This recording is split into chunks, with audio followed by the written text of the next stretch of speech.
E Yuri Alberto interessa ao Corinthians, interessa também ao Internacional e tem alguns clubes de fora também interessados no jogador. O Corinthians, lembrando que perdeu o Jô, né?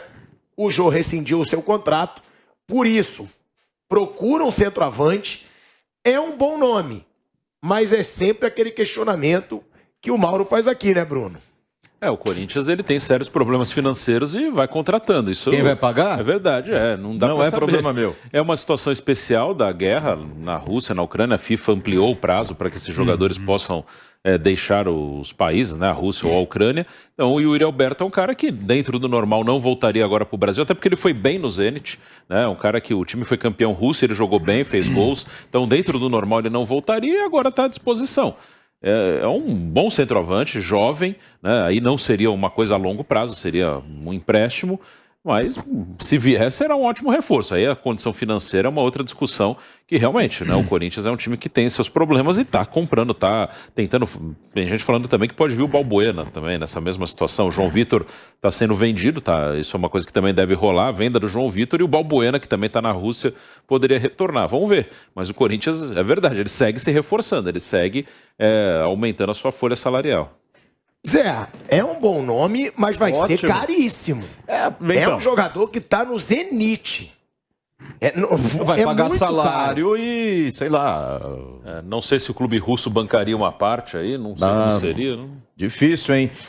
O problema, eu acho que a concorrência aí é com o futebol europeu, né? Se ele tem proposta também do futebol europeu, é a concorrência forte com o Corinthians, além do Internacional, que iniciou contatos e negociação até antes com o Yuri Alberto. Agora, o Corinthians precisa de reposição, a saída do Jô, como na saída do João Vitor vai precisar de reposição para o sistema defensivo. Acho pouco a volta do Bruno Mendes lá do Internacional. Para mim, seria uma excelente contratação do Corinthians, né? O Corinthians com o Yuri Alberto, acho que tem um ganho extraordinário, tem 21 anos, né? É uma grande contratação e não vem nessa leva aí de jogadores em fim de carreira, que são ótimos jogadores, mas tem essa questão física, que está fazendo o Vitor Pereira coçar a cabeça para montar o time. Esse não, esse seria chegar, botar a camisa 9 e jogar praticamente todos os jogos ali no ataque do Corinthians, e acaba a história também, provavelmente, da improvisação do Roger Guedes ali de centroavante, vai disputar a posição na direita, na esquerda, enfim, ali revezando com o William, que frequentemente tem problemas físicos. Para mim, uma excelente contratação. Havendo viabilidade financeira para trazer, eu traria. Eu acho que o Corinthians tem um ganho extraordinário com a contratação dessa. A gente está voltando aí para a Rádio Jovem Pan. Estamos de volta à Rádio Jovem Pan, agora na rádio e no YouTube. Realmente, né, como disse o Bruno, o Zé Manuel, pro torcedor é uma maravilha. O Yuri Alberto é um atacante jovem, é um atacante que vai ter sequência, que vai jogar. A gente fala muito desses rodízios no Corinthians, e é um nome forte, mais que jogaria, mas tem também o seu lado financeiro, né, Mauro? Você que sempre fala sobre isso. O Yuri Alberto, hoje, ele tá na Rússia. Ele, para vir para o Brasil, eu duvido que seja um jogador que ganhe menos de 1,5 milhão por mês, tá? A gente fala de patamar de salário russo. Ele no Zenit, se você for converter o euro, deve ganhar para lá de 3 milhões por mês. Seria um jogador caríssimo para um clube que já tem problemas financeiros, né, Mauro? Mas isso é o menos importante, né, para a diretoria do Corinthians, né? Vai contratando e depois vê como é que fica, né? O Júnior Moraes, até estava vendo ontem, o Vessone estava postando informação, 4 jogos que ele não é nem relacionado e não se sabe por quê. O Jô foi embora, esse jogador, por alguma razão, não está sendo aproveitado. Claro que o Corinthians precisa, então, de um atacante. E pensa alto, pensa grande, que bacana. Só que é aquela história de sempre, né? Como é que paga? A falta do fair play financeiro cria esse tipo de situação. Ou seja, se você anda na linha, se você tenta pagar suas contas, tenta se organizar, né? E temos hoje um grupo de clubes aqui no Brasil nessa situação. O próprio Grêmio, que está na Série B, é assim, o Palmeiras é assim, o Flamengo é assim, o Atlético Paranaense tem também a sua dívida do estádio, mas é um clube que tem bem organizado. Os dois cearenses, o Fortaleza e o Ceará, tem proporcional ao faturamento, tem das menores dívidas do futebol brasileiro. E os dois disputam competições internacionais, fazem boas campanhas, sendo que se eu pegar o PIB do Ceará ou de São Paulo, pega a renda média do cidadão do Ceará e daqui, é uma disparidade absurda. E os caras conseguem ser competitivos, isso é organização. Aí um clube grande como o Corinthians, com potencial enorme para, apertando o cinto durante alguns anos, equacionar boa parte das dívidas, alongar prazo, pagar, perder de vista, se estruturar para... Não faz isso. É o tempo todo com o pé lá embaixo, contando, lá na frente a gente resolve, dá-se um jeito. Esse é o modelo de gestão típico de um país onde não existe fair play financeiro nenhum. Não que da Europa seja modelo, lá também tem os penduricalhos e os dribles, né, em certas situações. Mas aqui não tem nada que regule. Então isso é uma competição desleal, porque vira doping financeiro. Quando você contrata jogadores de qualidade, né, sem que você tenha dinheiro para pagar ou consiga justificar de onde vai tirar esse dinheiro. E vai levando, vê como é que fica depois. E esse modelo de gestão, digamos assim, já dura algum tempo. Não por acaso a dívida do clube é muito crescente, né? Ela está sempre subindo. E nos últimos anos, sem nenhum título relevante. E essa situação da Caixa, parece que agora o Corinthians pode gastar, né? Antes ele não podia, porque judicialmente ele não estava conseguindo pagar jogadores, mas agora parece que o Corinthians conseguiu na justiça, né, essa dívida com a Caixa, e agora o Corinthians pode gastar, por isso deve estar gastando tanto dinheiro. Não, Porque aí que tá o negócio. O Corinthians, ele adotou, desde que essa nova gestão assumiu, nova velha, né, porque também vem do mesmo grupo político, uma estratégia de risco que até aqui ela vai mais ou menos se equilibrando. Que assim, o Corinthians tinha um time ruim e uma dívida enorme. Aí esses caras, a partir de, segundo eles, oportunidades de mercado, então esses jogadores que não tinham mais vínculos contratuais e tal, mas custam muito caro, então vamos trazer esses caras, porque esses caras também vão, de certa forma, aumentar as nossas premiações.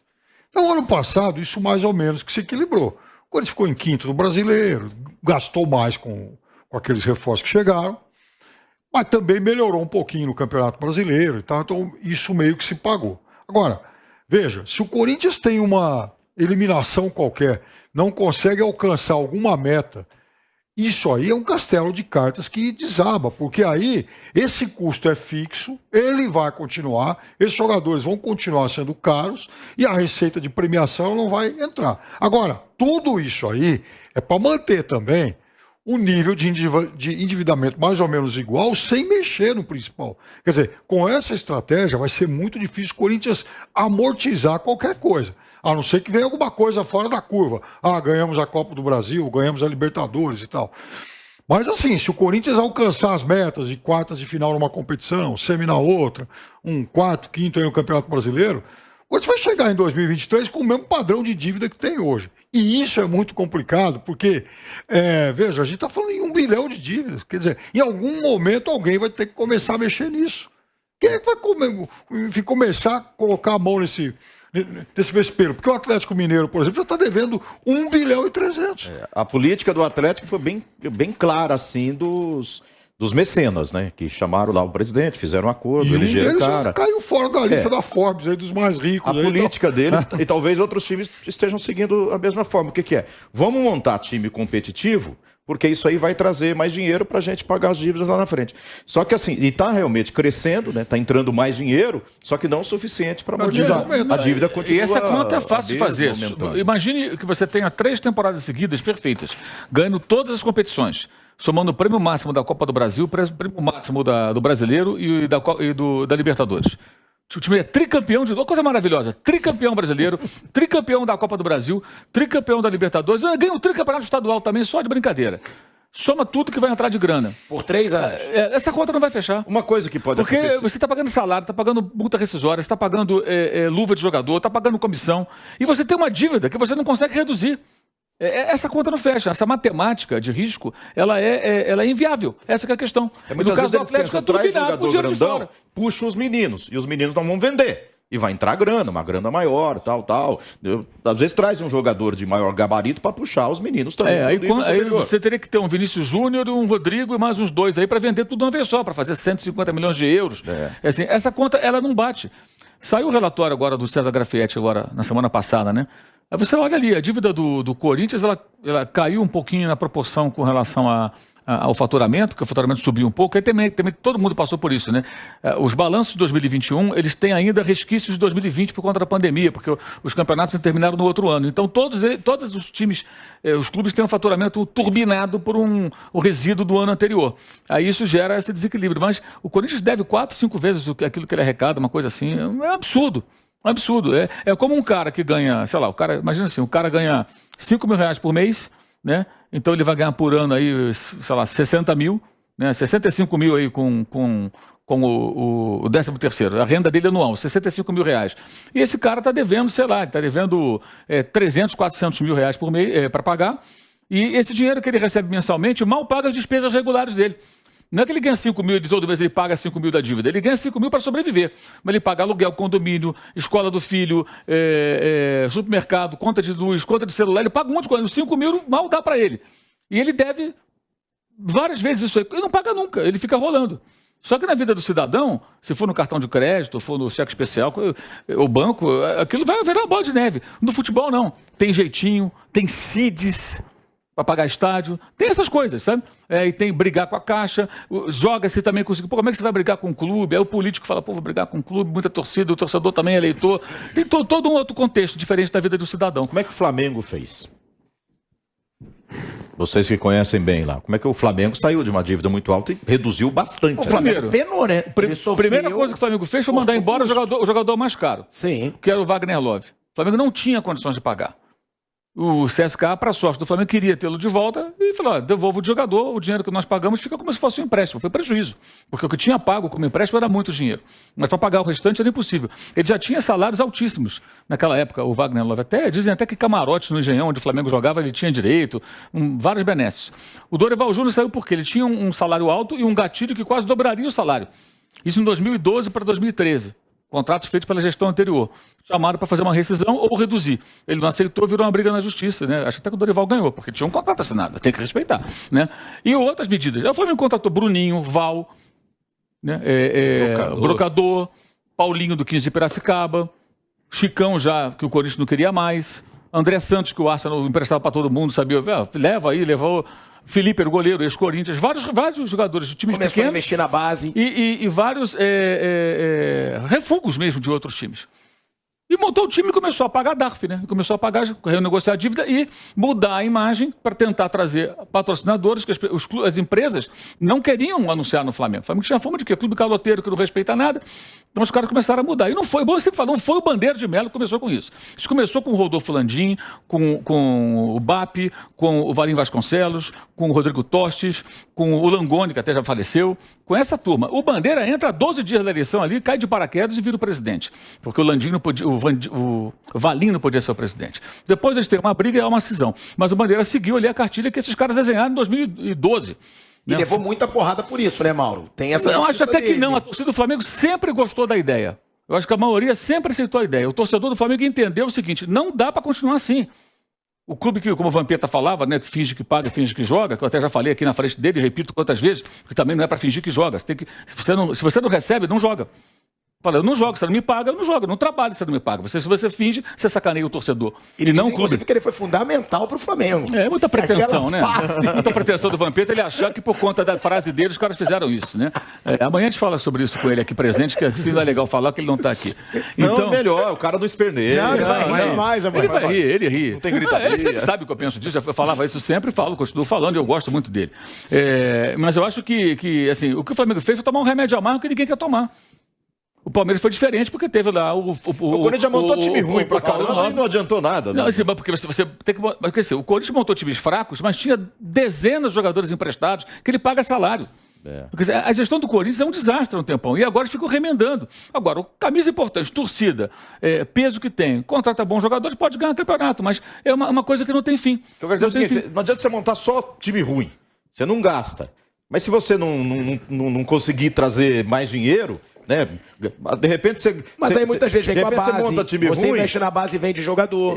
Mas não consegue dinheiro suficiente para pagar a sua dívida. Sim. Porque você é incompetente. Às vezes você não sabe administrar o jogador nada. da base, muitas vezes você só tem um percentual pequeno dos direitos. Isso também. Exato. Aí você vendeu por X milhões, mas o jogador só tem 20%. O Corinthians tinha um time sub-23 lá que não... Ninguém era dele, nada, pouquíssimo, né? O Corinthians já experimentou o lance de não gastar porque não tinha dinheiro, mas virou uma barriga de aluguel. O jogador era de empresário, era de não sei quem. Aí na hora de vender não ficava com nada. Sim. E o próprio estádio foi um outro equívoco que foi... Deram uma pernada no Juvenal, né? O Morumbi seria o estádio da Copa, o Corinthians foi lá e articulou junto com a CBF e conseguiu fazer do seu estádio, que seria construído o estádio da Copa. Aí foi a grande aventura equivocada também. Porque aí foi a hora que entrou aquela questão política. Não, se o Rio faz a final, a São Paulo tem que fazer a abertura. O estádio da abertura da Copa do Mundo é o que mais recebe os chefes de Estado, tem toda aquela pompa. Afinal, os caras já foram todos embora, né? Então, o estádio virou Palácio de Mármore, com investimentos ali na estrutura do estádio totalmente desnecessários. É como se você tivesse uma casa que poderia ser uma casa bonita, bem ajeitada, e você resolve colocar torneiras de ouro, sabe, pias de mármore não sei de onde, um acabamento que não precisa, que é coisa para milionário. O clube não era milionário, pelo contrário, já tinha problemas financeiros que vinham já se acentuando. Agora, quando foi campeão mundial, o Corinthians, a dívida era de 111 bilhões, gente. Isso foi há uma década. Era uma dívida pequena e controladíssima.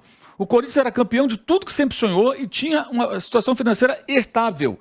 E poderia ter, e como o Lula se meteu lá a querer fazer o estádio, que eu acho um absurdo, independentemente de qual for o clube, né? Uma intervenção de um presidente para colocar um estádio de futebol, aí a Odebrecht entrou na jogada e começou a erguer o estádio, aquele estádio ia custar 500 milhões, se fosse um estádio mais básico. Mas aí quando vai para a Copa do Mundo, aí vira estádio de 1 bilhão e tanto. Então é uma série de equívocos cometidos pelo mesmo grupo político. Eles estão cometendo erros em cima de erros. Agora, o que isso vai custar? Como vai ser no longo prazo? Onde vai parar isso? Essa é a pergunta. A mesma coisa do Atlético. Né? Se um dia os mecenas saírem, o Atlético, como é que faz? Eu tenho certeza do que vai acontecer. Um dos mecenas vai comprar o clube. Vai virar SAF. Porque vai fazer dívida. Ele vai chegar, eu vou perdoar a dívida, pago mais tanto. Eu tenho quase certeza que é isso que vai acontecer no Atlético. Com outro detalhe. Se realmente algum mecenas arrematar o clube, ele já vai arrematar por mais ou menos metade do valor dessa dívida. Pela dívida. Já pagou até. Porque tem a história do shopping. O Atlético vai queimar o patrimônio para amortizar pedaço da dívida. Isso. Então ele vai abrir mão de algo que ele construiu lá com muito sacrifício por décadas para amortizar metade dessa dívida. Além da dívida que ele Daqui vai a ter pouco, com os caras. Daqui a pouco ele pode ter uma outra dívida e não vai ter esse patrimônio. Eu não vejo outra saída para ter um dono não significa sucesso. Vou citar de novo o Manchester United. Pergunte lá o que eles acham da família Glazer. Né, que compraram um clube e o maior campeão da Inglaterra hoje vive em crise e atrás de crise. E gasta dinheiro, hein? Gasta muito. Compra jogadores caros. Porque os caras não entendem nada de futebol. Eles vieram lá dos Estados Unidos e não entendem nada. O dono do Liverpool também é inglês, mas ele tem o Abel Ferreira deles lá, o Jorge Jesus deles, que é o Jürgen Klopp.